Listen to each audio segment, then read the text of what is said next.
السلام علیکم ورحمۃ اللہ وبرکاتہ۔ ان الحمد للہ نحمده ونصلی علی رسولہ الکریم، اما بعد۔ جن کاموں کو تقریباً سارے لوگ دن اور رات میں کئی مرتبہ کرتے ہیں، ان میں سے ایک لباس پہننا اور اتارنا ہے۔ لباس پہننے اور اتارنے کے کچھ آداب اور سنتیں ہیں جن کا سب مسلمانوں کو خیال رکھنا چاہیے۔ نمبر 1، لباس سطر چھپانے والا ہو۔ مرد کے لیے سطر ناف اور گھٹنے کے درمیان کا حصہ جسم ہے اور عورت سراپا پردہ ہے۔ حضرت جرحد رضی اللہ تعالیٰ سے روایت ہے کہ نبی کریم صلی اللہ علیہ وآلہ وسلم ان کے پاس سے گزرے اور وہ اپنی ران کھولے ہوئے تھے، تو نبی اکرم صلی اللہ علیہ وسلم نے فرمایا، اپنی ران ڈھانپ لو کیونکہ یہ سطر ہے، یعنی چھپانے کی چیز ہے۔ اسی طرح عبداللہ بن مسعود رضی اللہ تعالی عنہ سے روایت ہے کہ نبی کریم صلی اللہ علیہ وسلم نے فرمایا، عورت سراپا پردہ ہے، جب وہ باہر نکلتی ہے تو شیطان اس کو تاکتا ہے۔ نماز میں عورت کا لباس کتنا ہونا چاہیے؟ نماز کے لیے ہر وہ لباس شرعی ہے جو چہرہ اور ہاتھوں کے علاوہ باقی سارے جسم کے لیے ساتر اور ڈھیلا ڈھالا ہو اور جسم کے کسی عضو کو نمایاں نہ کرتا ہو۔ ام سلمہ رضی اللہ تعالی عنہ سے روایت ہے کہ جب ان سے دریافت کیا گیا کہ عورت کس لباس میں نماز ادا کرے تو انہوں نے جواب دیا، عورت کو نماز دوپٹے اور ایسے لباس میں ادا کرنی چاہیے جس میں اس کے پاؤں کا اوپر والا حصہ بھی چھپ جائے۔ اسی طرح یہ بھی ضروری ہے کہ لباس اتنا باریک اور چست نہ ہو کہ اعضائے جسم نمایاں ہوں۔ نمبر 2، مردوں کے لیے عورتوں کا لباس پہننا اور عورتوں کے لیے مردوں کا لباس پہننا ممنوع ہے۔ ابو ہریرہ رضی اللہ تعالیٰ عنہ بیان کرتے ہیں کہ رسول اللہ صلی اللہ علیہ وسلم نے لعنت فرمائی ہے ایسے مرد پر جو عورت جیسا لباس پہنے اور ایسی عورت پر جو مردوں جیسا لباس پہنے۔ اسی طرح عبداللہ بن عباس رضی اللہ تعالی عنہما سے روایت ہے کہ رسول اللہ صلی اللہ علیہ وسلم نے ان مردوں پر لعنت کی ہے جو عورتوں کی چال ڈھال اختیار کریں، اور ان عورتوں پر لعنت کی ہے جو مردوں کی مشابہت کرتی ہیں۔ احادیث میں مردوں کے لیے ریشم اور سرخ رنگ کا لباس، اسی طرح سونے کا زیور، وہ زنجیر ہو، انگوٹھی وغیرہ پہننے کی بھی مانتا ہی ہے۔ نمبر 3، احادیث میں مردوں کا زیریں لباس ٹخنوں سے نیچے نہ ہونا چاہیے، اس سلسلے میں سخت وعید آئی ہے۔ ابو ہریرہ رضی اللہ تعالی عنہ سے روایت ہے کہ رسول اللہ صلی اللہ علیہ وسلم نے فرمایا، ما اسفل من الکعبین من الازار فی النار، تہبند کا جتنا حصہ ٹخنوں سے نیچے ہوگا وہ آگ میں ہوگا۔ اور دوسری روایت کے اندر ابو ہریرہ رضی اللہ تعالیٰ بیان کرتے ہیں کہ رسول اللہ صلی اللہ علیہ وسلم نے فرمایا کہ اللہ اس شخص کی جانب نگاہ نہیں اٹھائے گا جو تکبر کی وجہ سے اپنا تہبند گھسیٹ کر چلے گا۔ نمبر 4، ایسا لباس پہننے کی بھی مانتائی ہے جو کسی غیر مسلم قوم کا شعار ہو یا اسے پہن کر آدمی غیر مسلم قوم کا فرد معلوم ہو۔ حضرت عبداللہ بن عمر رضی اللہ تعالی عنہ سے روایت ہے کہ رسول اللہ نے فرمایا، من تشبہ بقوم فہو منہم، جس نے جس قوم سے مشابہت اختیار کی وہ انہی میں سے ہے۔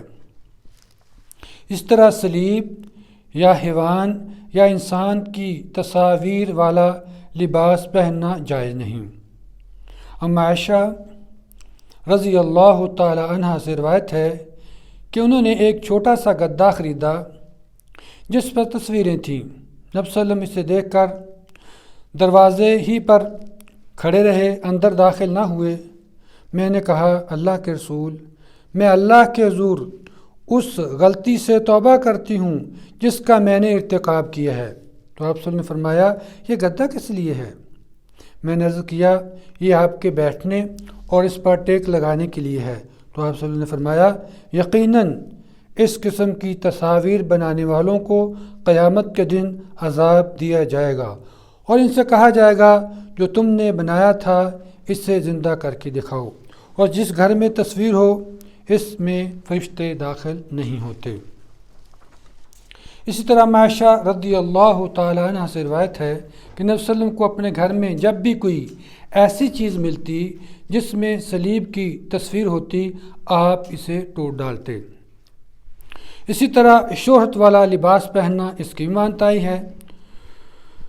حضرت عبداللہ بن عمر رضی اللہ تعالی عنہما سے روایت ہے کہ رسول اللہ صلی اللہ علیہ وسلم نے فرمایا، جو شخص دنیا میں شہرت کا لباس پہنے گا، اللہ تعالیٰ اسے قیامت کے دن ذلت کا لباس پہنائیں گے، پھر اس میں آگ بھڑکا دے گا، پھر اللہ تعالیٰ اس لباس کے اندر آگ بھڑکا دیں گے۔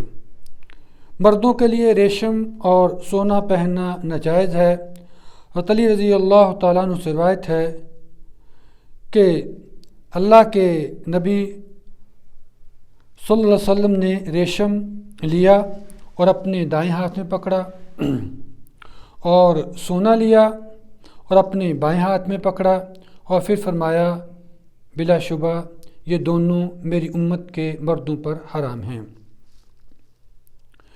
لباس پہننے کے آداب میں سے ہے کہ انسان جب لباس پہنے تو شروع دائیں طرف سے کرے۔ ابو ہریرہ رضی اللہ تعالیٰ سے روایت ہے کہ رسول اللہ صلی اللہ علیہ وسلم نے فرمایا، جب تم لباس پہنو یا وضو کرو تو اپنی دائیں جانب سے شروع کیا کرو۔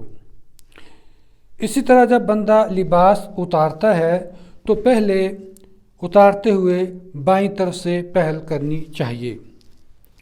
حضرت ابو ہریرہ رضی اللہ تعالیٰ عنہ سے مروی ہے کہ رسول اللہ صلی اللہ علیہ وسلم نے فرمایا، جب تم میں سے کوئی جوتا پہنے تو دائیں طرف سے ابتدا کرے، اور جب اتارے تو بائیں طرف سے شروع کرے۔ دایاں پاؤں پہننے میں پہلے اور اتارنے میں آخری ہونا چاہیے۔ لباس پہننے کی دعا۔ نبی اکرم صلی اللہ علیہ وسلم نے فرمایا، جو کوئی کپڑا پہنے پھر یہ دعا کرے، الحمدللہ الذی کسانی ھذا الثوب ورزقنیہ من غیر حول منی ولا قوہ۔ الحمدللہ الذی کسانی ھذا الثوب ورزقنیہ من غیر حول منی ولا قوہ۔ جو شخص یہ دعا پڑھتا ہے، آپ صلی اللہ علیہ وسلم نے فرمایا، غفر لہ ما تقدم من ذنبہ وما تأخر، اللہ تعالیٰ اس کے پہلے اور آئندہ گناہ معاف فرما دیتے ہیں۔ نیا لباس پہننے کی دعا۔ ابو سعید خدری رضی اللہ تعالیٰ عنہ فرماتے ہیں کہ جب رسول صلی اللہ علیہ وسلم کوئی نیا کپڑا پہنتے تو اس کا نام لیتے، مثلا یہ ٹوپی ہے، یہ پگڑی ہے، یہ قمیص ہے، یہ شلوار ہے، پھر آپ یہ دعا کہتے، اللہم لک الحمد انت کسوتنیہ اسألک خیرہ وخیر ما صنع لہ واعوذ بک من شرہ وشر ما صنع لہ، کہ اللہم لک الحمد انت کسوتنیہ اسألک خیرہ وخیر ما صنع لہ واعوذ بک من شرہ وشر ما صنع لہ۔ اے اللہ، تیرے لیے ساری تعریفیں ہیں، تو نے مجھے یہ پہنایا ہے، میں تم سے اس کی خیر اور اس چیز کی خیر کا طلبگار ہوں جس کے لیے یہ بنایا گیا ہے، اور اس کے شر اور اس چیز کے شر سے تیری پناہ مانگتا ہوں جس کے لیے یہ بنایا گیا ہے۔ اس طرح انسان کو کوشش کرنی چاہیے کہ وہ اپنا لباس سفید رکھے۔ اس کی فضیلت آئی ہے، آپ نے فرمایا کہ عبداللہ بن عباس رضی اللہ عنہ سے مروی ہے کہ اس نے فرمایا، کپڑے سفید پہنا کرو، یہ تمہارے لباسوں میں بہترین لباس ہے، اسی میں اپنی میتوں کو کفن دیا کرو، اور تمہارے سرموں میں سے بہترین سرمہ اسمد ہے، جو بہنائی کو تیز کرتا ہے اور پلکوں کے بال اگاتا ہے۔ اس طرح خالص زرد رنگ کا لباس پہننا اور زعفران سے رنگا ہوا لباس پہننا مردوں کے لیے درست نہیں۔ عبداللہ بن عمر رضی اللہ تعالی عنہ سے بتایا کہ رسول اللہ نے معصفر کپڑا پہنتے ہوئے دیکھا تو فرمایا یہ تو کافروں کا لباس ہے۔ عبداللہ بن عمر رضی اللہ عنہ کہتے ہیں کہ رسول اللہ نے معصفر کپڑا، وہ کپڑا جس کو زعفران کا رنگ دیا تھا، وہ پہنے ہوئے دیکھا تو فرمایا یہ تو کافروں کا لباس ہے، تو نہ پہن۔ اسی طرح جب اللہ تعالیٰ انسان کو اپنے فضل و کرم سے مال دے تو انسان کے اوپر اس کے آثار بھی واضح ہونی چاہیے۔ حضرت ابو الاحوص اپنے والد سے بیان کرتے ہیں کہ نبی اکرم صلی اللہ علیہ وسلم کے پاس وہ آئے اور ان کے جسم کے اوپر بہت کم مرتبہ والا لباس تھا۔ نبی صلی اللہ علیہ وسلم نے فرمایا کیا تیرے پاس مال ہے؟ یعنی ان کے کپڑے اتنے اچھے نہیں تھے، تو آپ سے نے پوچھا کیا تیرے پاس مال ہے؟ انہوں نے کہا جی ہر قسم کا مال ہے۔ آپ نے فرمایا کس قسم کا؟ انہوں نے کہا اللہ تعالیٰ نے مجھے اونٹ، گائے، بکریاں، گھوڑے اور غلام سب کچھ دیا ہے۔ تو آپ نے فرمایا جب اللہ تعالیٰ نے تجھے مال دیا ہے تو پھر تجھ پر اللہ تعالیٰ کے فضل و کرم کے آثار بھی نظر آنے چاہیے۔ اللہ تعالیٰ سے دعا ہے اللہ تعالیٰ ہم کو حق کو سمجھنے کی اور اس پہ عمل کرنے کی توفیق عطا فرمائے۔ السلام علیکم ورحمۃ اللہ وبرکاتہ۔